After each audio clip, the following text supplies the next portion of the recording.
সাধাৰণ জনতাক নিৰাপত্তা দিয়াই নহয়, ৰাজকোষ টনকিয়াল কৰাটো উঠি পৰি লাগিছে একাংশ অসম আৰক্ষী। দেহত খাকী পোছাক, খোজটো হৈছে থৰক-বৰক। বিলাতী সুৰাৰ গোলাপী নিচাত মগ্ন এওঁ।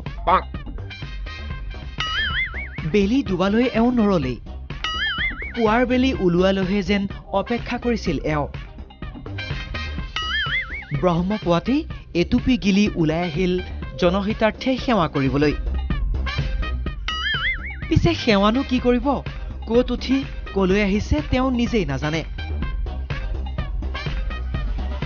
কোনো সময়ত যদি ধলং ধপংকৈ আগবাঢ়িছে, আন কোনোবা পাকত গৈ আকৌ বেটাৰী ৰিক্সাৰ চালকেই হ'ব বিচাৰিছে। নামটো সোধা হৈছিল তেওঁ, কিন্তু তেওঁ ক'ব নোৱাৰে, কাৰণ ছাৰৰ জিভা নুঘূৰে। কি নাম আপোনাৰ? কি নাম আপোনাৰ? পিছে তেওঁ খাকী পোছাকৰ নাম ফলকত নামটো স্পষ্টকৈ লিখা আছে। নাম এওঁৰ ৰন্তু কলিতা। বশিষ্ঠ থানাত কৰ্মৰত এইজন আৰক্ষী জোৱানে নাক কাটিলে গুৱাহাটী আৰক্ষীৰ।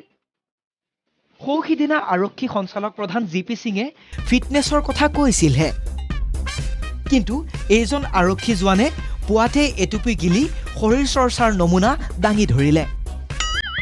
এইসকলক লৈয়ে স্মাৰ্ট আৰক্ষীৰ সপোন দেখা হৈছে নেকি? উত্তৰটো পিছে আৰক্ষীৰ শীৰ্ষ মহলেহে দিব পাৰিব।